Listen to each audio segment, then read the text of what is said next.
बड़ों को आदर करना, घर में जाकर प्रातः स्मरण करना, धरती माता को प्रणाम करना, जो इस विद्यालय में सिखाया जाता है।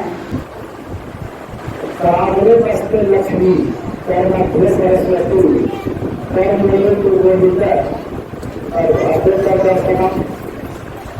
हाथ के आगे भाग में लक्ष्मी का वास है, मध्य मतलब दूध वाला भाग में सरस्वती का, और जो मूल जड़ वाला भाग है गोविंद का।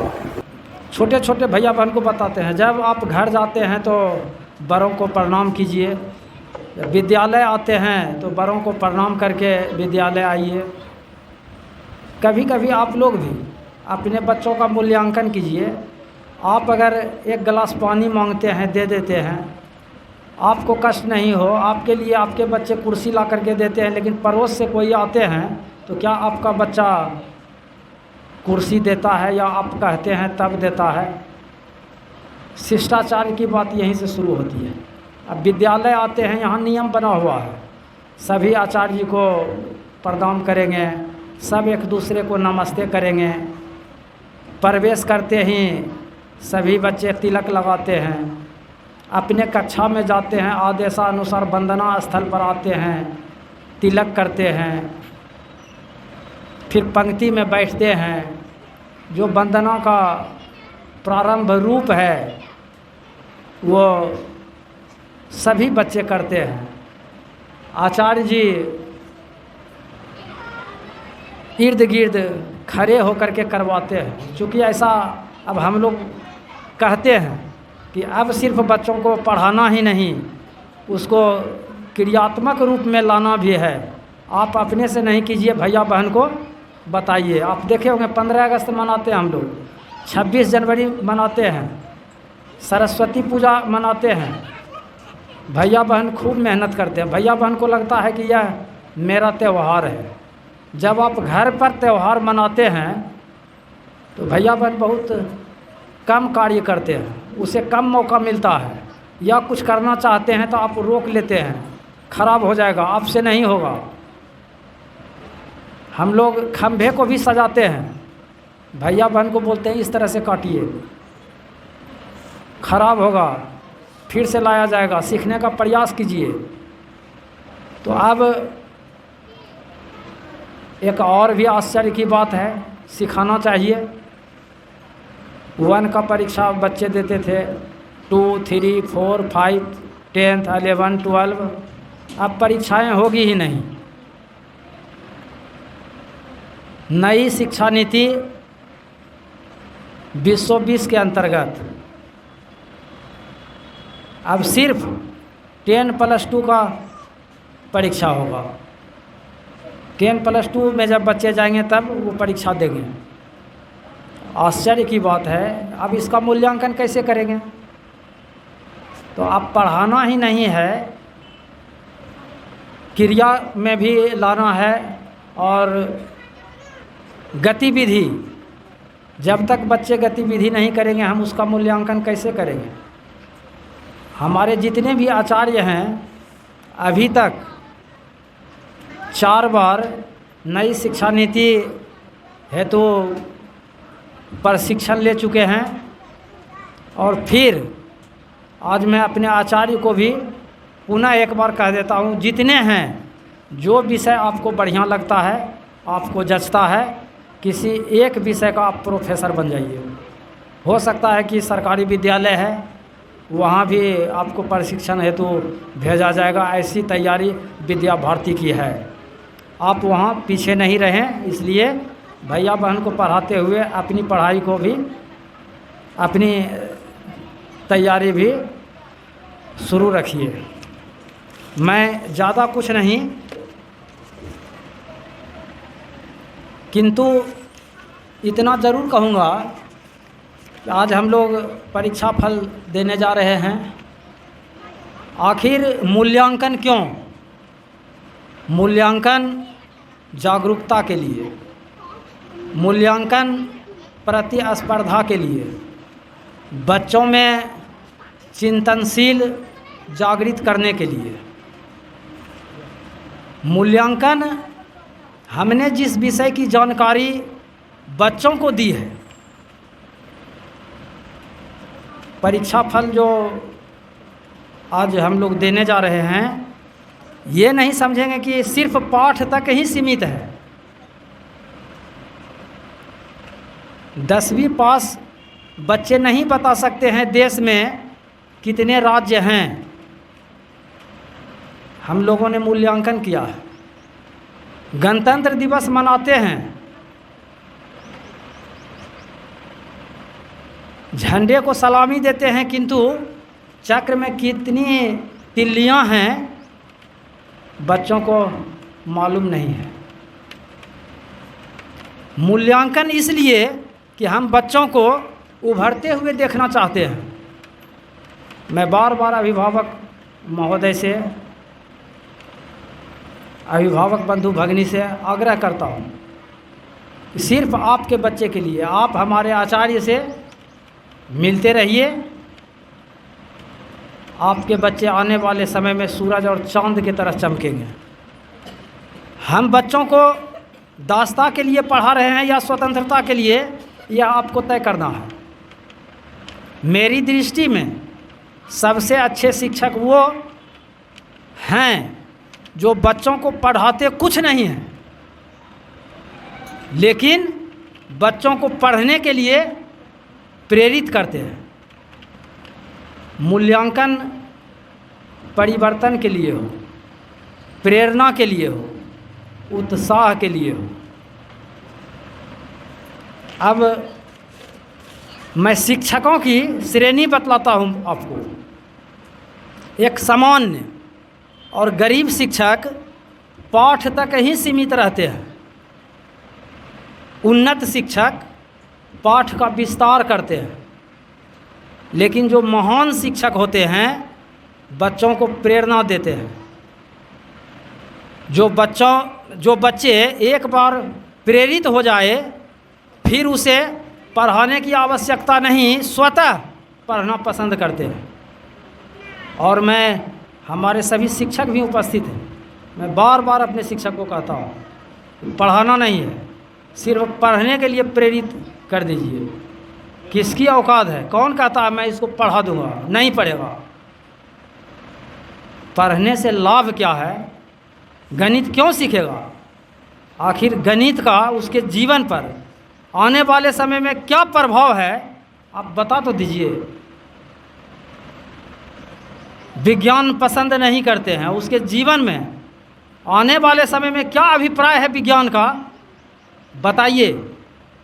पढ़ेंगे, बच्चे पढ़ते हैं, घंटी लगती है, अंग्रेजी वाले शिक्षक आते हैं, पूर्ण नहीं होता है समय, हिंदी के पहुंच जाते हैं, संस्कृत के, विज्ञान के, बच्चा तो पागल हो जाएगा। कभी हंसाइए तो।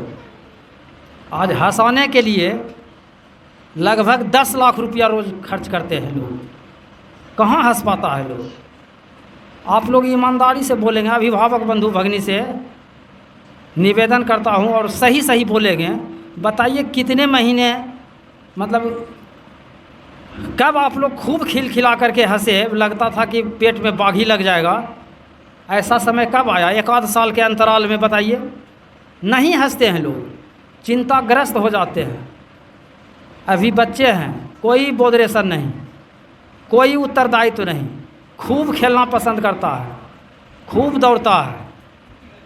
लेकिन जैसे जैसे बच्चा बड़ा होता है, उत्तरदायित्व से के बोझ से दबने लगता है, इसकी हंसी खत्म हो जाती है। परिवार के लोग भी चाहते हैं 10-20 लाख दे करके कहीं खलासी की नौकरी में भी भेज दें, वहाँ भी सिर्फ परतंत्रता ही परतंत्रता। शिक्षा क्या है? जीवन जीने की कला है। अपने बच्चों को आज़ाद रखें, शिक्षित करें और हमेशा प्रयत्नशील रहें, सजग रहें और बच्चों को कभी भी मायूस नहीं होने दें, उसके मनोबल को नहीं तोड़ें। हमेशा उसे मुस्कुराते हुए देखना आप पसंद करें। बस थोड़ा सा सुबह, थोड़ा सा शाम। अगर आप पढ़ी लिखी नहीं भी हैं, समय नहीं है, आप जो कार्य करते हैं अपने कार्य को करते हुए विद्यालय में कल क्या हुआ है उसकी चर्चा मौखिक कीजिए ना, यहीं से आपके बच्चे सजग हो जाएंगे, प्रयत्नशील रहेंगे।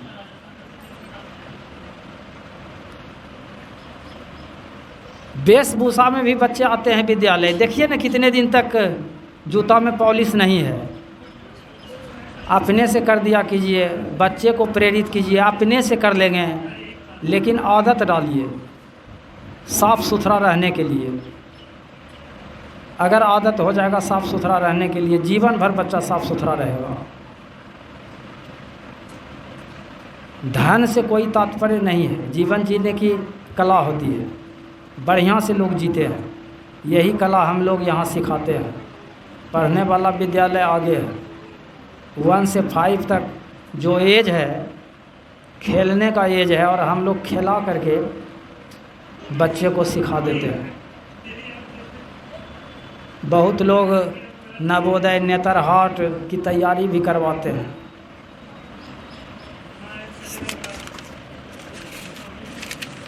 नई शिक्षा नीति की सिलेबस मेरे हाथ में है, आप देख लीजिए।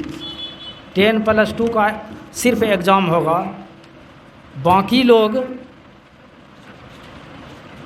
मतलब सोचना चाहिए कि हम कहाँ जा रहे हैं, हमारे बच्चे कहाँ जा रहे हैं। बस अगर अपने बच्चे को यहाँ दिए हैं,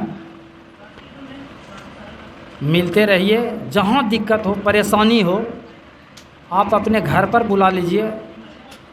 सभी आचार्य जी का, समिति का आपके पास नंबर रहता है, हम पहुंच जाएंगे आपके घर पर, आप आ जाइए। हतोत्साहित नहीं होना है, मैं गारंटी देता हूं आपके बच्चे का भविष्य संवारने में हमारी टीम प्रयत्नशील है, सफल रहेगी। और सिर्फ अक्षर और शब्द तक हम लोग सीमित नहीं हैं। 5 आधारभूत केंद्रीय विषय है, जिसमें आपका शारीरिक, योग, संगीत, संस्कृत, नैतिक और आध्यात्मिक शिक्षा भी आती है। अब आप समझ सकते हैं कि संकुल स्तर पर जो विषय का चयन होता है उसमें नैतिक एवं आध्यात्मिक शिक्षा का केंद्र अपना विद्यालय है। संकुल में जितने भी विद्यालय हैं हम लोग जाते रहते हैं और भैया बहन का अवलोकन करते रहते हैं। हम लोग भैया बहन के हर एक क्षेत्र को देखते हैं, हर एक पक्ष को पढ़ते हैं। कुछ बच्चे 5 तक में ही संगीत की तरफ इशारा करता है, हम लोग मूल्यांकन करते हैं, अभिभावक को आगाह कर देते हैं। योग के क्षेत्र में, शारीरिक, अब खेल कूद के क्षेत्र में आगे बढ़ना चाहते हैं। हर जगह भविष्य है। अब लता मंगेशकर को आप लोग नाम सुने होंगे, लता मंगेशकर का। अगर उनके पिताजी उनको डॉक्टर बनाना चाहते तब रिजल्ट कहाँ जाता। हम लोग इस तरह से मूल्यांकन करते हैं। जिस विश्वास के साथ आप लोग हमारे साथ हैं, आपके विश्वास को टूटने नहीं देंगे। हमारी समिति भी इतनी अच्छी है, हम सब आचार्य जिस परिस्थिति में जब भी याद करते हैं उपस्थित रहते हैं। आज हम सब के लिए स्वाभिमान और सौभाग्य की बात है, हमारे विद्यालय के उपाध्यक्ष महोदय श्रीमान सुनील कुमार यादव जी उपस्थित हैं। ये प्रधानाचार्य होते हुए जमालपुर में डीडीओ जैसे पद को सुशोभित किए। खबरों के माध्यम से हमसे जुड़े रहने के लिए YouTube पर हमारे चैनल को सब्सक्राइब करें और बेल आइकन को दबाकर घंटी बजाएं। सरस्वती शिशु विद्या मंदिर फुल्का के तत्वावधान में बुधवार को मूल्यांकन सह पारितोषिक वितरण कार्यक्रम का आयोजन किया गया। कार्यक्रम की अध्यक्षता प्रधानाचार्य दिनेश कुमार एवं कार्यक्रम का संचालन आचार्य दिलीप कुमार महतो ने किया।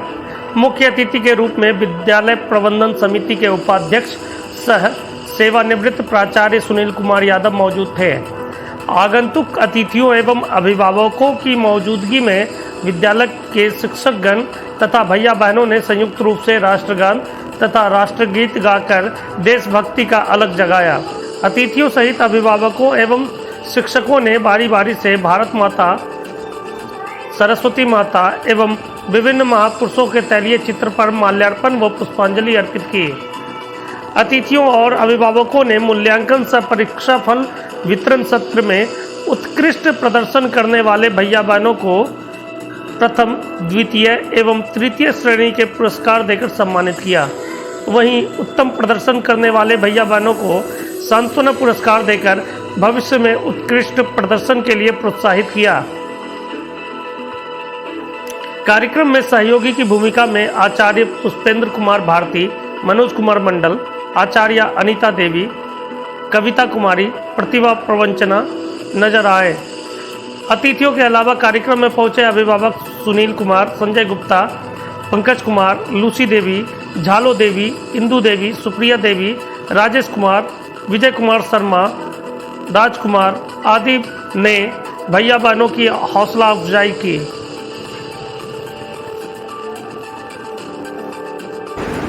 स्थान प्राप्त करने वाली कन्या वर्षा रानी,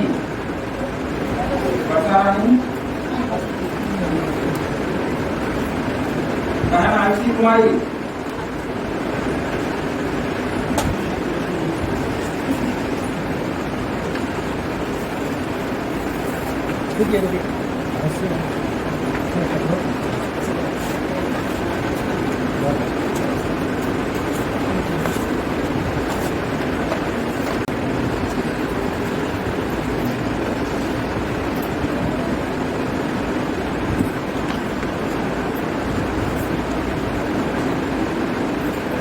बहन शिरो भारती,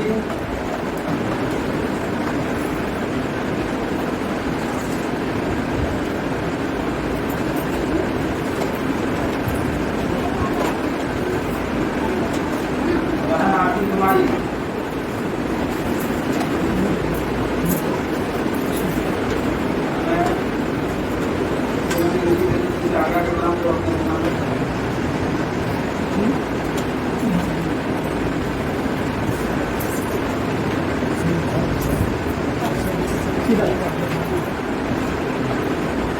बहन सोनाक्षी कुमारी,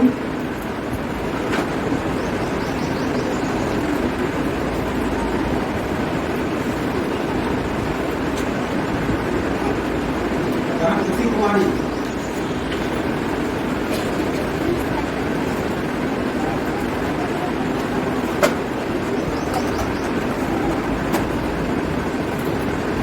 और श्रीमती बहन शिवानी कुमारी,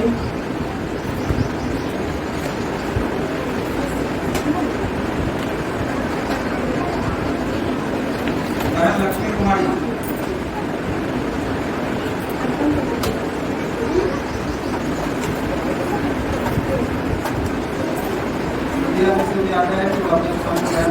वैसे अक्षय कुमार, भैया अक्षय कुमार, मेरा नाम ही नहीं है। भैया प्रशांत कुमार,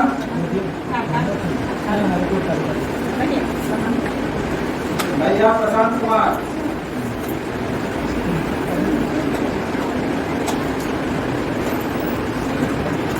भैया कृष्ण राज,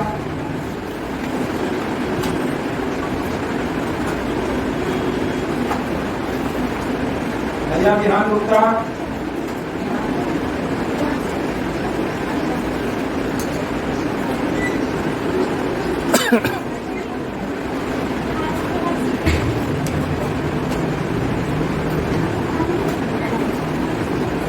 भैया रुद्रांश,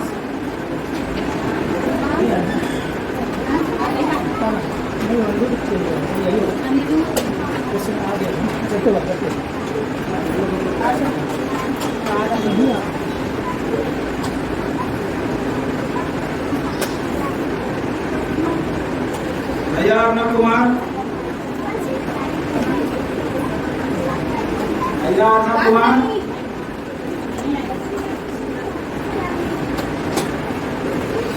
भैया देव कुमार,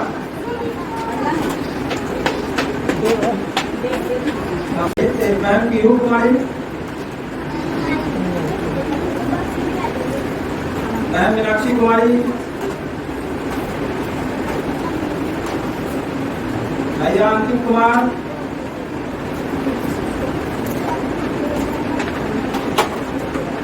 बहन दीपिका कुमारी,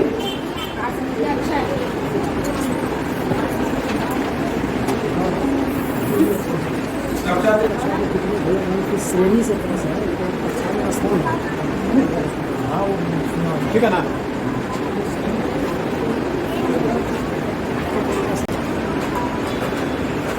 बहन माधवी प्रसाद,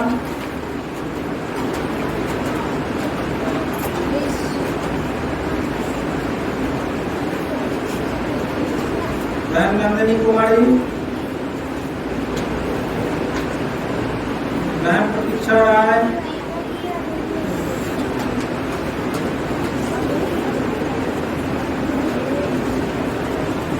भैया तेजस्वी राय, बहन तेजस्वी राय, भैया प्रियांशु कुमार भारती,